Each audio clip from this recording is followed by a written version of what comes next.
Today's story begins in a busy city in Brazil, where the streets are crowded with people, traffic jams, small shops, and the smell of street food create a strange combination. On the corner of this city is an old cemetery. Here in the morning, there is a strange peace. A man comes to that cemetery, Josh Angelo. At first glance, he seems like an ordinary person, but his eyes have a strange sadness. Today is the most important and difficult day of his life. Josh holds a small coffin in his hand. Inside the coffin lies his only daughter, Pia, who is only 9 years old. He slowly lowers the coffin to the ground. Tears are in his eyes, a burden of sadness on his shoulders. The layer of soil hides his daughter, but Josh knows that his mother's gentle smile and the brightness of her eyes will live on in his memory even in the last moments of her life. The atmosphere is calm, but the fog in the sky seems to reflect her inner turmoil. As soon as the funeral is over, Josh returns home. Entering the small room of the house, he quickly takes out his purse bag. The bag contains the locker key, a picture of Pierre, a lottery ticket, and some important documents. He arranges everything perfectly as if it will be his only help in the future. He knows that it is very important for the next step in his life. At that moment, the police suddenly enter the house. Josh panics and tries to escape through the back window, but he is shot by the police. Before he is caught, he quickly throws the purse he is holding into the garbage truck. But even after being caught by the police, Josh maintains his secret plan. Not a word comes out of his mouth. The police take him to the police station. Officer Frederico, who is the head of the case, asks Josh about the bag and the contents inside. Josh does not answer. The police are increasingly angry, but Josh's indecision confuses them.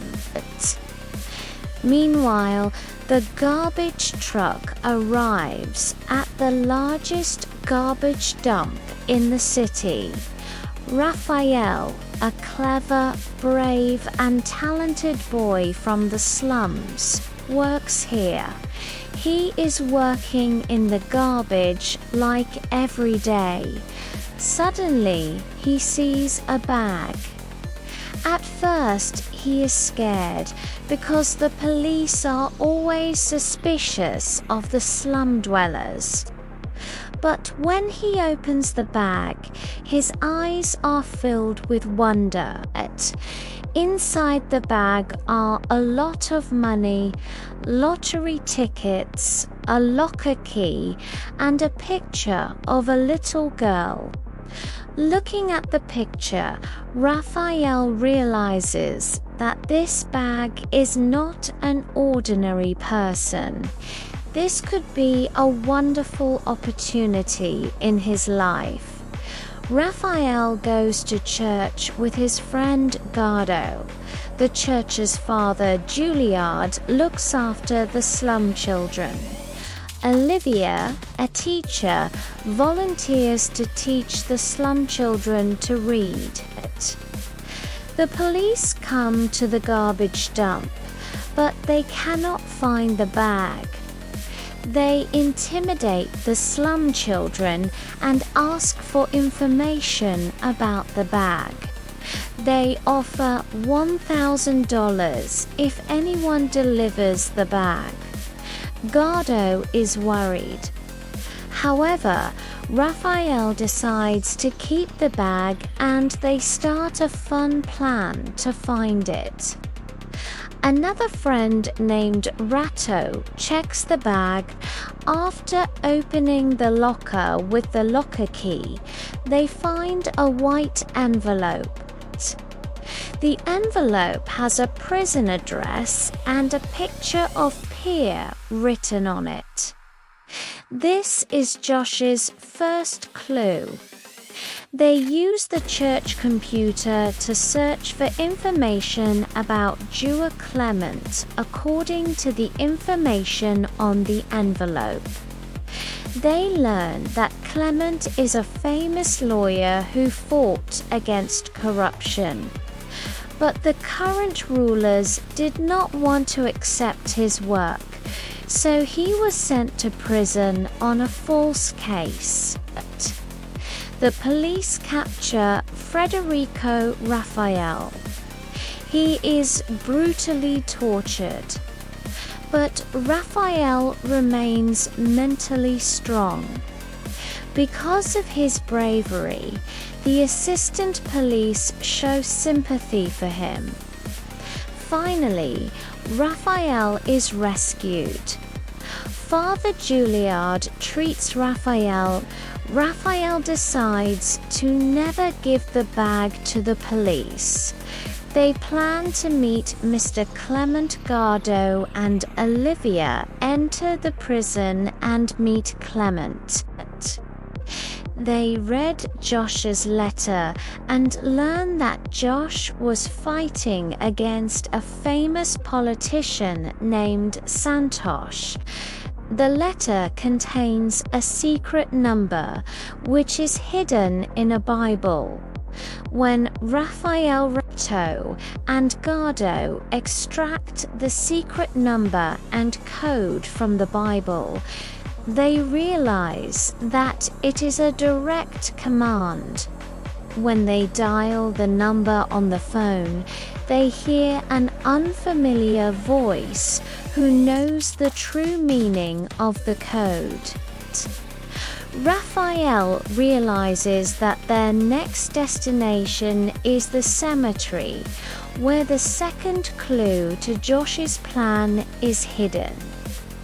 Leaving behind the crowd of the slum and the stench of garbage, they head towards the cemetery in the dark of the night. When they reach the coffin, Raphael carefully finds Pierre's grave. Slowly removing the soil from the coffin, they find a small box hidden inside the coffin. The box contains the money Josh stole, a diary, and some other important documents. Raphael realizes that all of Josh's plans are hidden in this diary. Just then, the police follow them. Federico calls and tries to cover up Raphael. But Raphael feels a little emotional because he has Pierre's picture. He and his friends are brave enough to escape. Their first challenge was where to keep the money safe. They hid it in a few big bags on top of the garbage heap. The news spread among the slum dwellers that they had got another chance for their lives. One by one, people started their lives anew. Some went to school, some started businesses. Raphael, Ratto, Gardo, and Pia lived in a safe place. On the beach, where the sun, rain, and waves were not alone, they began to live a peaceful life. Every morning, with the sunrise, a new ray of hope appeared.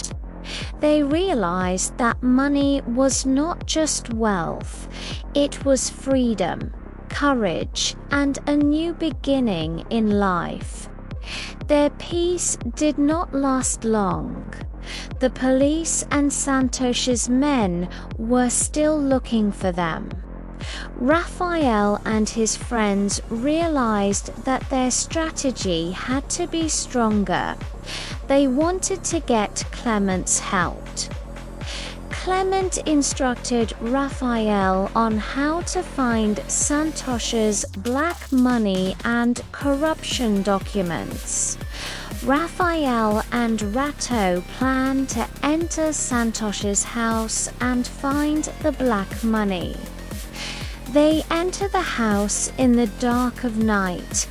They carefully check every room, every corner. Finally, they find the cash and important documents hidden in the fridge. At this moment, their hearts are filled with excitement. They realize that Josh's pre-plan is working properly. Just then, the police set fire to the slum. Raphael, Ratto, and Gardo are scared, but they remain calm. The smoke and ashes of the fire cannot stop them. They take shelter in a safe place and follow Josh's further instructions, using the secret phone number and code from the Bible. Through the phone call, they learn that another clue is hidden in the cemetery. Going closer to Pia's grave, they open the coffin a second time. The new clue in the coffin, more lottery tickets, and a diary help them start a new mission. The police chase them, but with the help of the slum children and Father Juilliard, they escape from the chase again and again. Raphael realizes that their strategy and bravery are the only weapons at the moment. Raphael, Ratto, and Gardo gradually discover all of Josh's plans. They realize that Josh was not just collecting money. He wanted to expose Santosh's corruption and injustice. They gather information about the entire circle from the diary and documents. Federico calls again, but Raphael and his friends remain confident because he keeps Pia's photo. They escape safely with the money and documents. A revival begins among the people of the slum. Schools open, people start new businesses. The slum gradually transforms into a healthy and safe area. In the end, Raphael, Ratto, Gardo, and Pia live a peaceful life on the beach. Santosh and the police's crimes are exposed. Raphael and his friends are safe. They realize that life is not only about money, but also about bravery, friendship, and justice. Thus, the story of Raphael, Ratto, Gardo, and Pia's courage, ingenuity, and love becomes an inspiration. They learn that despite danger and adversity, if the mind is strong, people can overcome anything. Even though Rafael Ratto Gardo and Pia start a new life on the beach, they always have one question in their minds. Are Santosh and the criminals of the police still looking for them? This fear cannot be removed from their minds, so they decide to face it head-on to end it all, using secret numbers and codes from the Bible. They find the address of one of Santosh's secret offices. In the dark of night, they carefully enter the office. After checking every corner, every room, they finally find the files that prove all of Santosh's black money, corruption, and criminal deals. Raphael realizes that if this file is revealed, Santosh will never be able to stay in power again. There is no fear in their eyes, only one goal: to establish justice. Just then, the police follow them again. This time, Federico has a whole plan to catch them. However, Raphael and his friends are one step ahead. They escape from the office through a secret route. During this escape, Ratto and Gardo show their extraordinary courage and ingenuity. After escaping, they reach a safe house where Father Juilliard and Olivia are waiting for them. Father Juilliard treats Raphael and his friends and praises their bravery.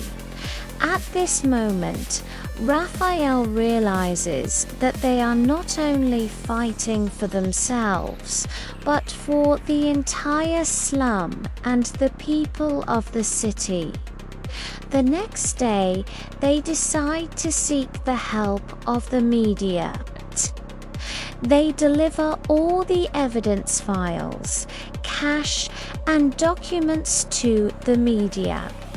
At the most exciting moment, the news is broadcast. Santosh and his colleagues are exposed to the public eye. The public is outraged, and the administration is forced to take effective action. Federico and many of the police are arrested because they are also forced to know that Raphael and his friends have followed the right path. Santosh's black money and criminal activities are exposed to the public. After this incident, the people of the slum start a new life. Schools open, businesses reopen, and the neighborhood becomes safer. Rafael Ratto Gardo and Pia return to their safe beach, but they realize that life is never easy, but courage, friendship, and the fight for justice make everything possible. They all stick together and realize that courage and humanity are not money or wealth, but true wealth. One day, Rafael Ratto Gardo and Pia sit together on the beach, reminiscing about their past. Raphael realizes that the real value of a simple slum boy who one day becomes the owner of 200 crores was his courage to fight for people. Their story is not just about getting rich. It becomes an example that if the mind is strong, whether danger comes or revolution occurs, people can conquer anything. The courage of Raphael and his friends becomes an eternal inspiration for the people of the slum. At the last moment, they all walk together on the beach, floating in the sunrise, and are ready for a new life, new hopes, and new dreams. They know that this is not the end of the story, it is just the beginning of a new chapter. Thus, the slum boy becomes the owner of 200 crores in one night, and through his bravery changes the lives of the entire slum and the people of the city. The theme of the story is clear: courage, friendship, justice, and love are the real wealth of life. Thank you very much for watching the video. If you like the video, don't forget to like, comment, and subscribe to my channel for more such interesting stories. See you again in a new video. Until then, stay well, stay healthy, stay safe, with all your best wishes. Goodbye. Thank you.